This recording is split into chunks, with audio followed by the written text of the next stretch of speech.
নমস্কার, আশা করছি সকলে ভালোই আছেন। বং কিচেন বনানি নতুন একটা রেসিপিতে আপনাদের স্বাগত জানাই। আমি যে রেসিপিটি করব সেটি ডিম দিয়ে একটা কারির রেসিপি। তার জন্যে আমি নিয়েছি 6টার মতো ডিম। ডিমটাকে ভালো করে ধুয়ে নিয়েছি। এদিকে একটা বাটি বসিয়ে তার মধ্যে জল দিলাম, জলের মধ্যে দিয়ে দিলাম লবণ। এরপরে ডিমগুলোকে আমি ছেড়ে দেব, তারপর একটা ঢাকনা চাপা দিয়ে দেবো। তো আমি এই রেসিপিটা কিভাবে করব শেষ পর্যন্ত না দেখলে একদমই বুঝবেন না। চ্যানেলটি সাবস্ক্রাইব না করলে সাবস্ক্রাইব করবেন, লাইক শেয়ার কমেন্ট করবেন, পাশে থাকা বেল বাটনটি টিপবেন, তাহলে যে কোনো রেসিপি আপনাদের কাছে আগেই পৌঁছাবে। এরপরে আমি 10 মিনিট পরে ঢাকনাটাকে তুললাম, দেখব ডিমগুলো আমার সিদ্ধ হয়ে গেছে। তো আমরা ডিম দিয়ে তো অনেক রকম করেই করে থাকি। একদিন হলে এই শীতকালের দিকে এরকম একটা রেসিপি করবেন, দেখবেন ভালো লাগবে। আর আমি নিয়েছি এটা হাঁসের ডিম। তো হাঁসের ডিম শীতকালের দিকে এরকমভাবে করবেন, দেখবেন বাড়ির সকলে খুব ভালোভাবে খাবে। এরপরে আমি ডিমগুলো একে একে সমস্ত কটা তুলে নিলাম। তুলে ভালো করে চোকলা ছাড়িয়ে এবং লবণ আর হলুদ মাখিয়ে আর আগের থেকে কড়াইতে আমি তেল গরম করতে বসিয়ে দিয়েছি। এরপরে ডিমগুলোকে আমি ভালো করে ভেজে নেব। তা খুব কড়া করে ভাজবো না, তাহলে রবারের মতো হয়ে যাবে, মুখে দিলে এক শক্ত শক্ত লাগবে। একটু হালকা হালকা মতন করে আমি এগুলোকে ভেজে নেব।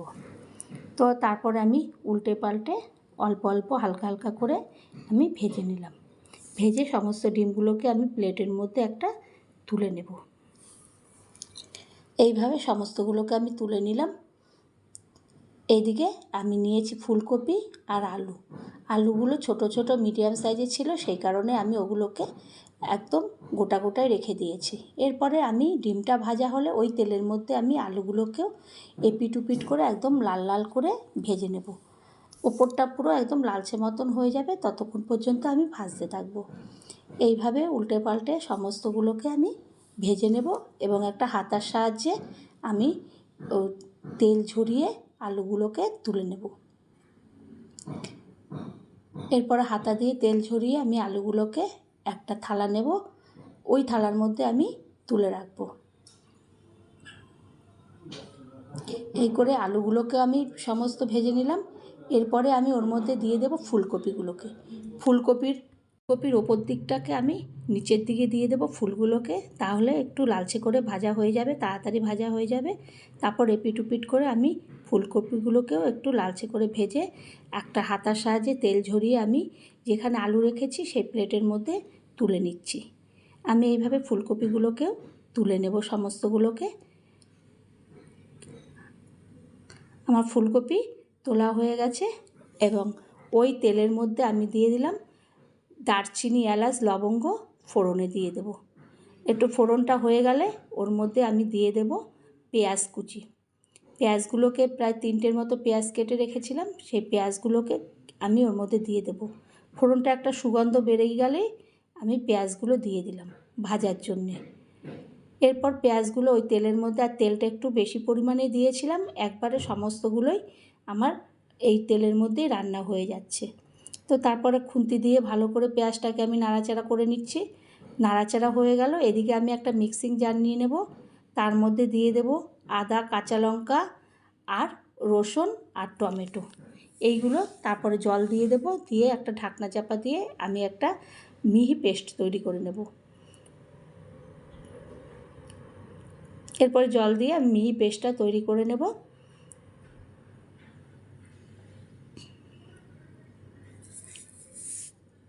আমার পেস্টটা তৈরি হয়ে গেছে। এদিকে আমার পেঁয়াজটাও ভালো করে ভাজা হয়ে গেছে, পেঁয়াজটা নরম হয়ে আসছে।